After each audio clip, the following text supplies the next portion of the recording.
신약성경 76쪽 76페이지입니다. 마가복음 12장 28절부터 교독합니다. 서기관 중 한 사람이 그들이 변론하는 것을 듣고 예수께서 잘 대답하신 줄을 알고 나와 묻되 모든 계명 중에 첫째가 무엇이니까?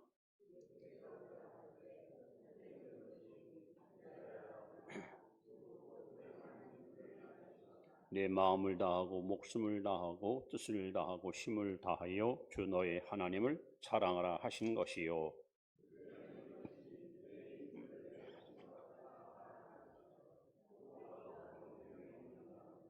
서기관이 이르되 선생님이여 옳소이다. 하나님은 한 분이시요 그 외에 다른 이가 없다 하신 말씀이 참이니이다.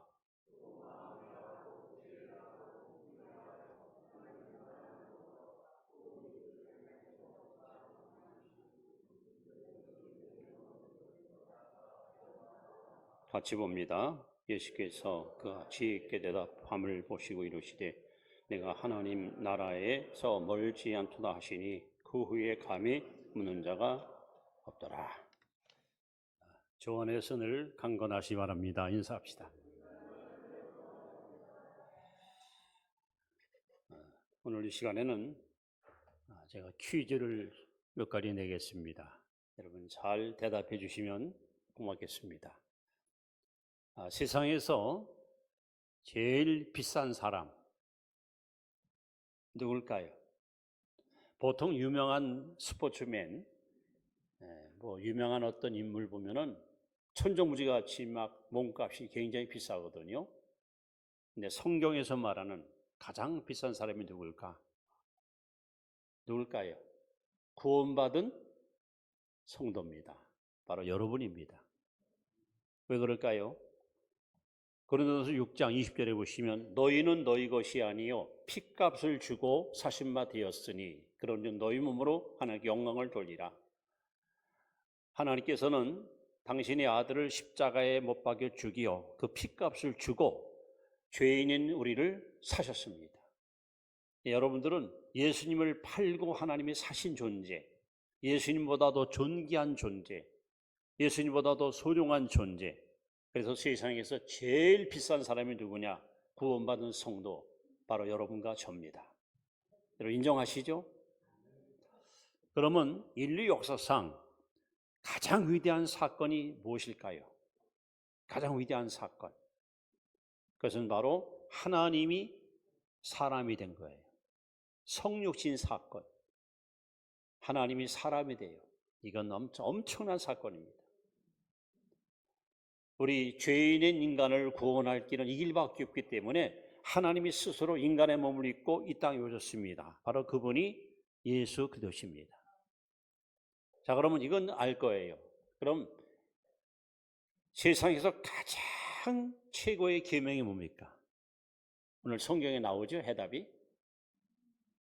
마음과 뜻과 성품과 힘을 다하여 하나님을 사랑하고 내 이웃을 내 몸처럼 사랑하라. 사랑의 계명, 최고의 계명입니다. 저는 참 많은 사람을 이렇게 만나고 살아왔습니다. 그런데 어떤 사람을 만나보면요, 뭔가 마음에 항상 부정적인 요인, 불만 요인이 꽉 차 있는 사람이 있어요. 이 사람만 나타나면 분위기가 갑자기 확 그냥 바뀌어버려요. 그리고 입에서 나오는 말이 좋은 말이 별로 없어요. 항상 비난적이고 상당히 그 부정적인 말을 내뱉습니다. 왜 그럴까? 많이 생각을 해봤는데 그 원인을 성경에서 찾았습니다. 자기를 사랑하지 않아요. 한마디로는 자기가 싫어. 나 자신이 싫은 거예요. 여러분, 자기가 싫은 사람은요, 이웃에게 반드시 피해를 줍니다. 그래서 오늘 최고의 계명이 하나님 사랑, 이웃 사랑이에요. 그런데 이웃을 사랑하는데 조건이 있어요. 성경에 뭐라 했었습니까? 내 이웃을 내 자신같이 사랑하는 거예요. 내 이웃을 내 자신처럼 사랑하라. 다시 말하면 나를 사랑해야 이웃을 사랑할 수 있다는 거예요. 여러분, 여러분을 사랑하십니까? 여러분 자신을 귀히 여기십니까? 여러분 자신을 소중한 존재로 그렇게 여러분 보배롭게 여기십니까? 혹이라도 아유, 나 같은 건 태어나지 말았어야지. 나 같은 건 어디 가지고 인정도 못 받고 대우도 못 받는데 차라리 그냥 없어졌으면 좋겠다. 여러분, 큰일 날 소리입니다. 그래서 오늘 주님의 계명 중에서 최고의 계명, 사랑의 계명 중에서 하나님은 우리에게 분명히 말씀합니다. 내 이웃을 내 자신처럼 사랑하라. 그래서 오늘은 자기를 사랑하라, 이런 제목을 가지고 말씀을 드리려고 합니다. 여러분 자신을 사랑하시기 바랍니다. 자, 그러려면 첫째, 자기 자신을 사랑하려면 첫째로 자기 사랑은 위대한 자아 발견에서 시작됩니다. 자아 발견, 내가 누군가, 나는 어떤 존재인가, 이 자아 발견이 제일 첫 번째 중요한 하나님의 말씀입니다. 자, 고린도후서 5장 10절 말씀을 우리 한번 다 같이 읽습니다. 시작. 그런즉 누구든지 그리스도 안에 있으면 새로운 피조물이라. 이전 것은 지나갔으니 보라 새 것이 되었도다. 심리학들의 말에 의하면 보통 아이들이 태어나서 6세 안에 인격이 형성됩니다. 인격. 그래서 잠언 22장 6절 말씀에 마땅히 행할 길을 아이에게 가르치라. 그러면 늙어도 그것을 떠나지 아니하리라. 그래서 조기 교육이 필요한 것은, 이거 굉장히 중요한 것은 그 6살 때 이루어진 인격이 평생 이 사람의 운명을 좌우하거든요. 근데 사람들을 보면요, 잘못된 교육, 잘못된 어떤 가르침 때문에 병들은 사람들이 너무 많습니다. 그래서 자아 집착으로 말미암은 병이 특징이 4가지가 있는데, 여러분 한번 여러분 자신이 건강한 인격자인지를 한번 잘 점검해 보십시오. 첫째는 인기병. 이 병은 왜 걸리냐면, 이 병에 걸린 사람은 뭐든지 1인자가 돼야 돼요. 안 그러면 직성이 안 풀려요. 뭐든지 최고가 돼야만 직성이 풀리는 사람들이 있습니다. 뭐든지 1인자가 돼야 돼요. 왜 이렇게 됐느냐? 왜 인기를 독점하려고 하느냐? 부모님들이 어려서부터 조건부 사랑을 하는 거야. 너 내 말 잘 들으면 뭐든지 다 해줄게. 갖고 싶은 게 뭐야? 아빠 말 잘 들어, 엄마 말 잘 들어. 이게 조건부 사랑을 해요. 그러면서 사실 사랑은 같지만은 부모가 못 이룬 꿈, 부모가 해결하지 못한 어떠한 목표를 자식한테 대물림하는 거예요. 엄마는 미스 충남 진이라는 것을 꾸몄는데 문턱에 못 보고 턱걸이도 못 가보고 떨어졌어. 내 둘째 딸내미가 너무 늘씬해. 시도 막 175에다가 막 몸매도 아름답고 얼굴도 이뻐. 그러면 그냥 자식을 애중히 키워가지고 자기의 못 이룬 꿈을 자식한테 대물림 시키려고 합니다. 그러면서 넌 이거 먹어야 돼, 이거 먹으면 안 돼, 이거 먹으면 살쪄, 이런 식으로 철저하게 부모가 관리하면서 조건부적인 사랑을 하는 거예요. 이렇게 그 안에서 자란 아이들은요, 항상 1인자가 돼야 직성이 풀리는 그릇된 인격 형성을 이루게 됩니다. 이것이 바로 왜곡된 잘못된 인격의 모습입니다. 두 번째는 왕초병. 이 병은 왜 걸리냐면은 자기 힘으로 휘둘러 보고 싶은 병이 있어요. 뭐지, 힘이 최고야. 이런 아이들의 특징은 어려서부터 전혀 부모 사랑을 못 받고 무관심 속에 살아요. 태어나면 안 될 자식이야. 소용없는 존재야. 이렇게 무시당하고 버림받고 자란 아이들이 이렇게 왕초병에 걸립니다. 그래서 모든 걸 지배하려고 하고 힘으로 남을 다스리려고 하고. 그 다음에 세 번째는 아천병이 있습니다. 아천병. 이 병은 자기 능력에 자신이 없어요. 왜 그러냐면 부모들이 어려서부터 항상 내 말 잘 들어. 내 말 안 들으면 너는 내 자식도 아니야. 넌 아무것도 넌 선물 받을 필요가 없어. 자격이 없어. 이래가지고 잘해야만 인정해주고 존중해주고. 그래서 부모의 그 생각과 의식을 아이들에게 계속 심어주니까 아이가 항상 눈치만 커가지고 어떻게 해야 용돈도 받아내고 어떻게 해야 부모님 사랑받는다는 거 그쪽으로만 애가 발달하는 거예요. 이런 사람들은 나중에 사회에 나가서도 항상 능력 있는 사람, 실력 있는 사람 그늘에서 이인자 노릇하면서 남의 능력을 의지하고 살아가는 이러한 존재로 전락할 수 있습니다. 그다음에 네 번째는 자라목병, 자라목. 여러분 자라가 강한 적이 나타나면 목을 쑥 집어넣잖아요. 매사에 자신이 없어요. 겁을 먹고 서요. 왜 그럴까요? 아버지가 그냥 어려서부터 막 폭력을 휘두릅니다. 막 말도 그냥 무섭게 그냥 다구칩니다. 그냥 겁을 먹고 자라. 기가 죽은 거예요.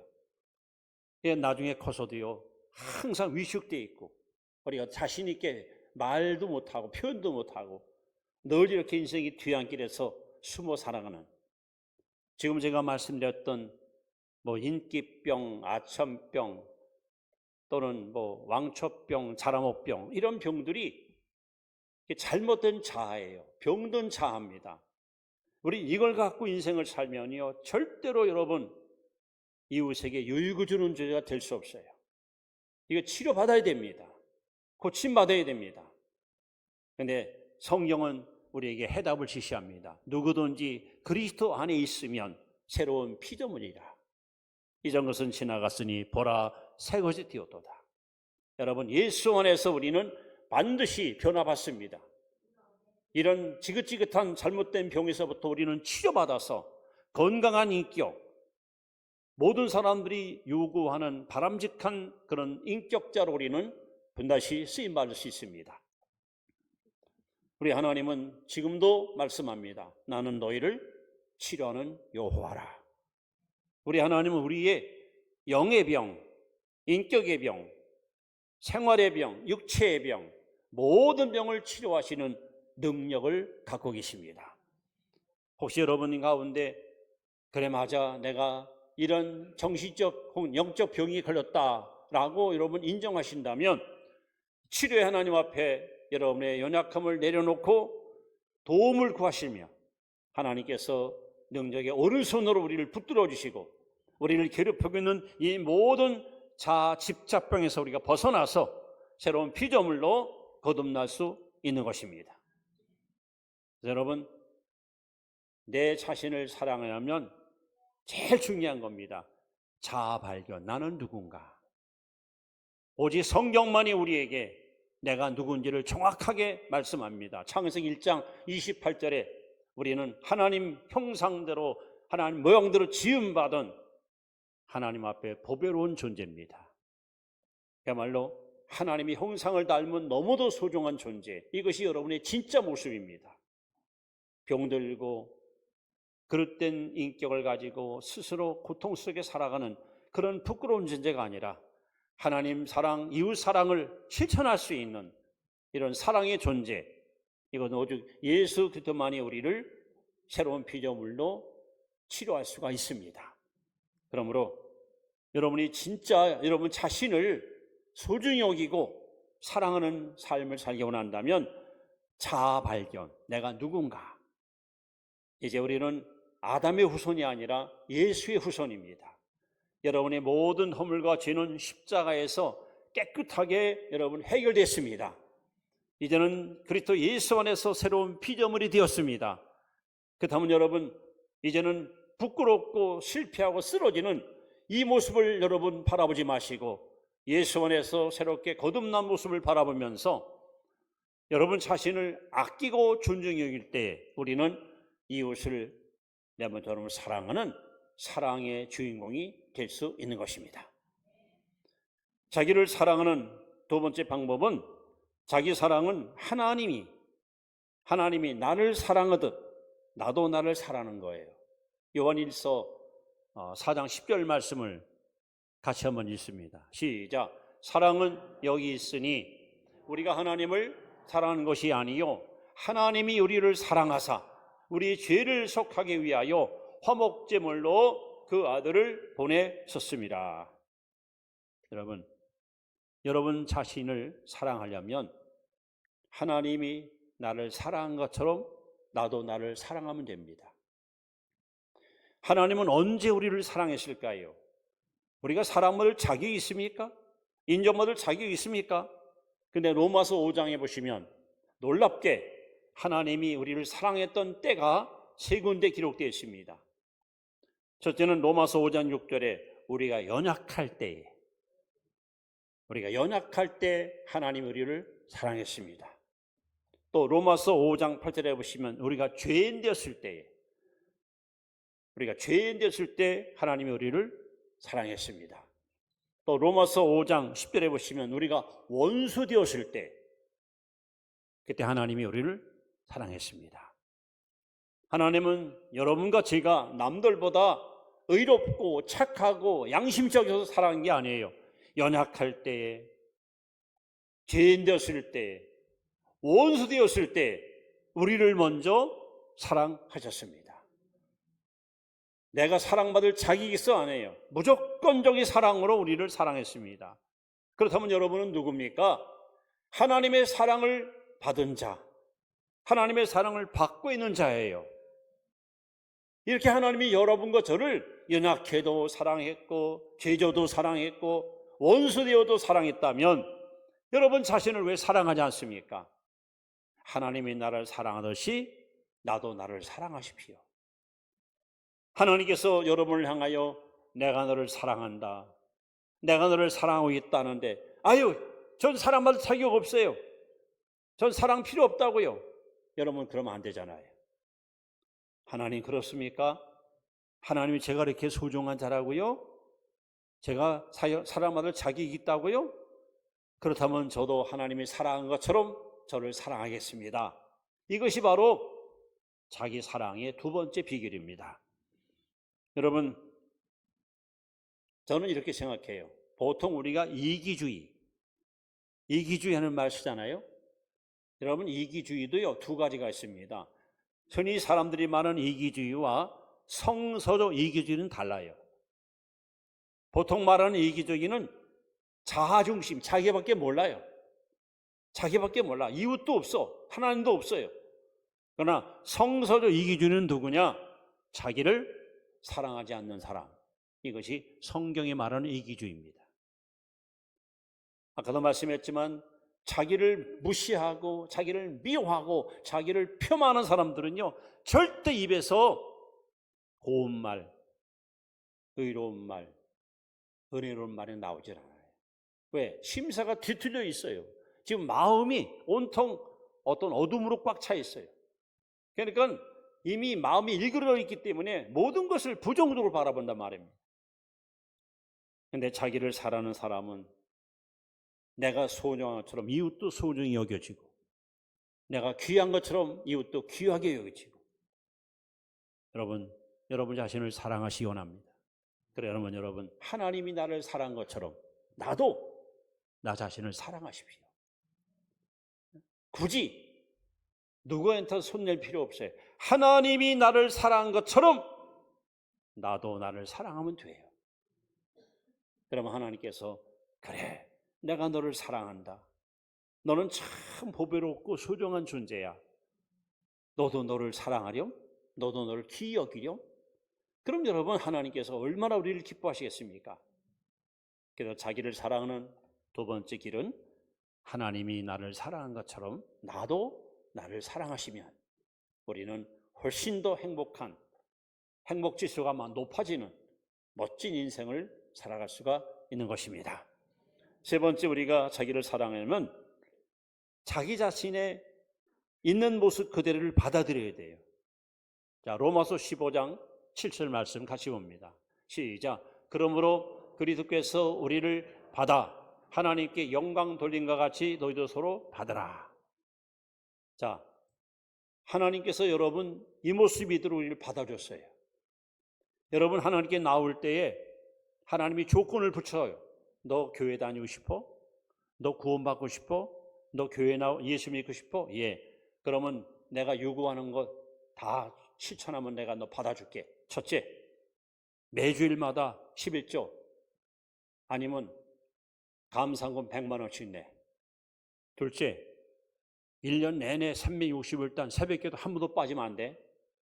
셋째, 불쌍한 사람 만나면 무조건 가서 베풀고 나눠줘. 넷째, 1년에 도도돌도 말고 100명씩 전도해. 여러분, 하나님이 조건을 내고 우리를 받았습니까? 마치 탕자가 아버지께 돌아올 때에 지금 아들은 어떤 모습입니까? 있던 돈 다 써버리고 아주 정말 너무 비참하고 너무 형편없는 처절한 모습으로 돌아오는 거예요. 그때 아버지가 야 이놈아, 내가 너한테 물려준 재산이 얼마인데 이 꼴이 도대체 뭐냐? 목욕이나 했어? 옷이나 좀 갈아입지. 얼굴 씻었니? 하나님은 한마디로 따지지 않아요. 그냥 있는 모습을 받아주는 거야. 아버지가 달려가서 아들을 끌어안고 엉엉 울면서 입을 맞추고 잘 왔다. 살아있으니 참 잘한 거다. 여러분, 하나님께서 여러분 죄 짓는 모습 이대로, 부끄러운 모습 이대로, 허물 많은 모습 이대로 우리를 받아주셨어요. 그렇다면 여러분 자신을 받아들이세요. 어떤 사람들은 교회 나오세요. 여러분, 죄가 많아서 아직도 끊지 못한 것이 있어서 나같이 못된 인간이 뭐 교회 나가면 되겠습니까? 여러분, 이런 사람들은 정말 하나님의 사랑을 알지 못하는 자예요. 하나님은 지금도 아무 조건 없이 여러분 죄진 모습 그대로, 부끄러운 모습 그대로, 타락한 모습 그대로 우리를 받아주십니다. 여러분 자신을 사랑하고 난다면 하나님이 나를 받아준 것처럼 여러분 자신을 그대로 받아들이세요. 그러면 여러분 우리는 정말 멋진 사랑의 삶을 살아갈 수가 있습니다. 우리 찬송가 214장인가 보시면은 나 주의 도움받고자 주의 선생님께 빕니다는 찬송가가 있습니다. 내 모습 이대로 주 받으옵소서. 이 찬송가는 유명한 전도자 무디 목사님이 미국 시카고에서 전도 집회를 인도하는데 한참 하나님 말씀을 막 선포하는데 한 어떤 자매가 갑자기 막 뒤에서 설교 듣다가 멍멍 울면서 강단으로 막 뛰어올라와요. 사람들이 막 당혹스러울 거 아닙니까? 무디 목사님이 이제 앞으로 나갔지요. 오더니만 무릎을 꿇고 막 울면서 저는 이런 죄를 짓고 살았고요. 저는 못된 사람입니다. 저는 정말 이 사람에 살 자격이 없습니다 하고 막 울면서 나같이 추하고 더럽고 부끄러운 인간인데 하나님 나를 용서하시나요? 나를 받아주시나요? 그랬더니 무디 목사님이 그러면요, 자매님의 이 모습 이대로 하나님은 당신을 사랑하십니다. 당신을 이 모습 이대로 하나님은 당신을 받아주십니다. 그러면서 막 그냥 울고 그 광경을 지켜보던 작곡가 생키라는 목사가 그 자리에서 곡을 썼어요. 바로 그 찬송가가 나 주의 도움받고자 하는 유명한 찬송가가 그렇게 나왔습니다. 내 모습 이대로 주 받으옵소서. 여러분, 혹시 여러분 스스로 자기의 성격 때문에, 고집 때문에, 욕심 때문에, 아니면 아직도 깨지지 못했던 어떤 부질없는 이기적인 욕심 때문에 내가 싫을 때가 있을 거예요. 아유, 나는 어떻게 이런 성격 태어났어. 아유, 나는 못된 기질을 갖고 왔을까. 아유, 나는 어디 가든지 사람한테 환영을 못 받고, 아유, 난 사는 게 정말 너무 힘들어. 여러분, 그런 모습 그대로 하나님을 받아주십니다. 그렇다면 여러분 자신도 받아들이세요. 사람한테 기준 두지 마세요. 내 모습 이대로 하나님이 받아줬으면 하나님 감사합니다. 저도 제 모습을 이대로 받아들이겠습니다. 그럼 끝나는 거예요.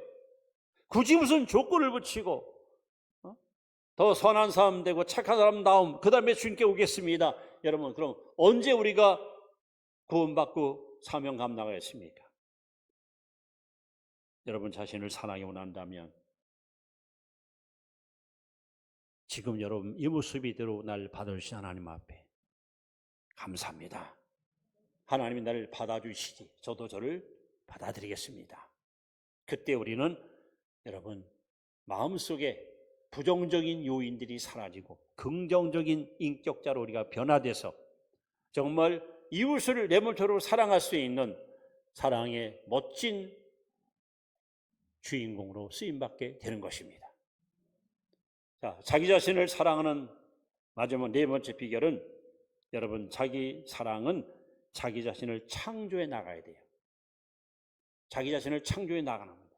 자, 우리 에베소 2장 10절 말씀을 같이 봅니다. 시작. 우리는 그가 만드신 바라 그리스도 예수 안에서 선한 일을 위하여 지으심을 받은 자니 이 일은 하나님이 전에 예비하사 우리로 그 가운데서 행하게 하려 하심이라. 여기 우리는 그가 만드신 바라 그리스도 예수 안에서 선한 일을 위하여 지으심을 받은 자, 지으심을 받은 자, 이 말은 하나님의 걸작품 이런 말이에요. 여러분은 누구라고요?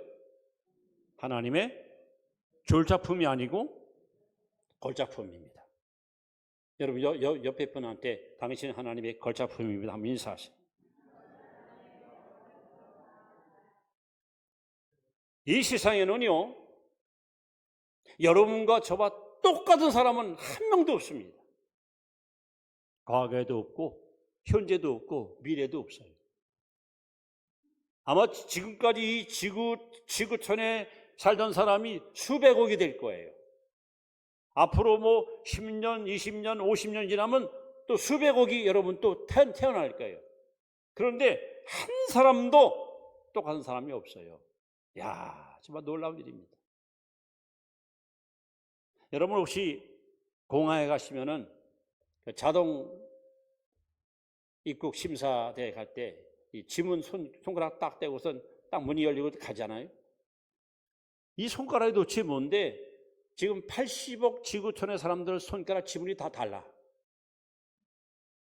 야, 하나님의 이 창조 솜씨가 너무 유명합니다.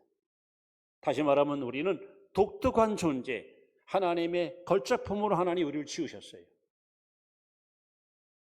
그러니까 여러분, 사람들을 가만히 보십시오. 대부분의 사람들이 왜 인생을 힘들게 살거나 부끄럽게 사는가? 자꾸 비교해서 그래요. 비교. 남하고 비교하는 거예요.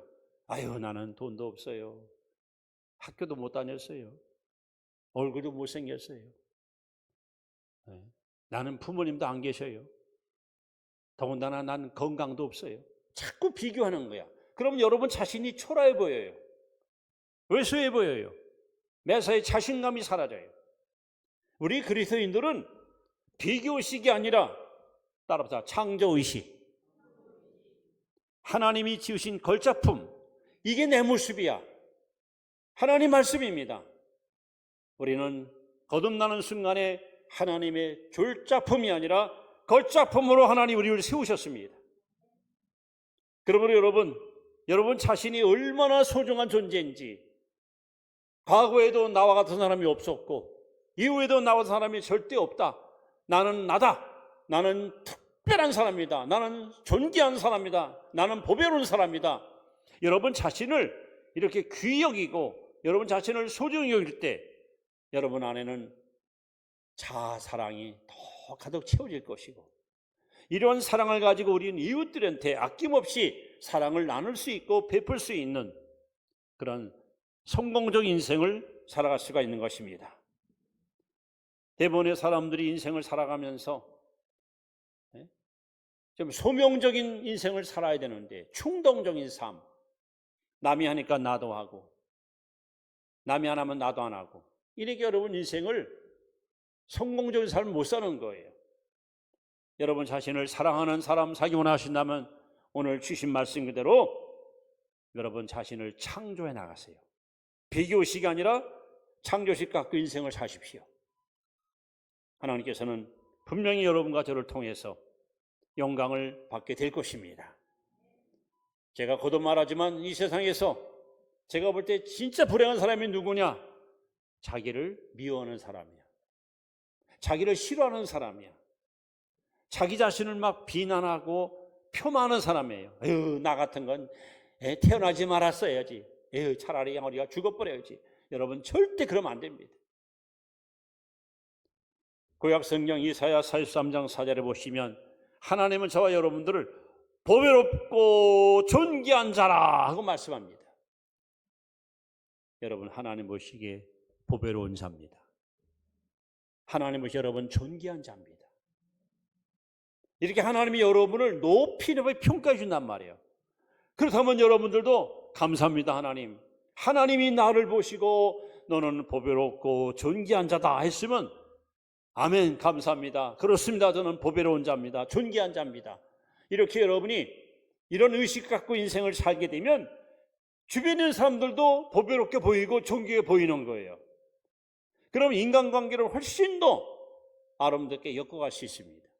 그런데 문제는 나 자신이 싫고 내 자신이 미우니까, 내 자신이 형편없이 여기니까 결국 다른 사람도 똑같이 보이는 거예요. 여러분 자신을 미워하고 학대하고 비난하지 마십시오. 이런 사람들은 절대로 이웃을 내 몸처럼 사랑할 수 없습니다. 여러분 자신을 아끼십시오. 여러분 자신을 소중히 여기십시오. 여러분 자신을 존귀하게 여기십시오. 여러분 자신을 보배롭게 여기십시오. 그때 우리는 이웃을 사랑할 수 있고 이웃을 섬길 수 있습니다. 우리 인생은 연습이 없습니다. 한 번밖에 못 삽니다. 그 짧은 인생을 사는 동안 하나님 말씀대로 하나님 사랑, 이웃 사랑을 실천하고 살면 최고로 행복한 인생인데, 내가 나가 싫으니, 내가 내 자신을 사랑하지 않으니 하나님 사랑, 이웃 사랑을 실천할 수가 없고 결국 이 인생은 아무런 의미 없는, 어쩌면 후회스러운 어리석은 삶을 살 수밖에 없는 겁니다. 여러분들은 오늘 주님의 말씀을 다시 한번 잘 명심하십시오. 내 이웃을 내 자신같이 사랑하라. 즉 너를 먼저 사랑하라. 그래야 이웃을 사랑할 수 있다. 이 하나님의 계명을 여러분 생활 속에 적용시켜서 여러분의 손길이 뻗치는 곳, 여러분의 발걸음 멈추는 곳, 여러분 눈길이 머물고 입술이 열리는 곳마다 하나님의 사랑을 마음껏 전달할 수 있는, 그래서 나 때문에 많은 사람들이 용기를 얻고 희망을 얻고 살 맛이 나는 이런 인생을 우리가 살아가야죠. 저는 제가 만난 사람 가운데 자기를 그렇게 미워하는 사람 봤어요. 그러니까 매사가 뒤틀려가지고 대화가 안 돼. 모든 것이 부정적이에요. 모든 것이 다 싫은 거예요. 왜 인생을 저렇게 살까? 너무 안타깝고 너무너무 보기 안쓰럽습니다. 이제 여러분 절대 여러분 자신을 폄하하지 마시고요. 오늘 주신 말씀처럼 하나님이 나를 받아준 것처럼 여러분도 여러분 자신을 받아주십시오. 하나님을 사랑한 것처럼 여러분 자신을 사랑하십시오. 하나님이 여러분을 걸작품으로 만들어 주신 거 감사하고 걸작품 납게 사십시오. 그래서 여러분 안에 사랑이 충만, 사랑이 가득 차서 이 사랑의 힘을 가지고, 사랑의 에너지를 가지고 가정에서, 직장에서, 교회에서, 사회에서 어디 가든지 많은 이웃들에게 사랑을 아낌없이 베풀고 나눔으로 말미암아 많은 사람들한테 희망과 용기를 심어주는 그러한 사랑 충만한 성도 되시기를 주의 이름으로 축원합니다. 기도드립니다. 하나님,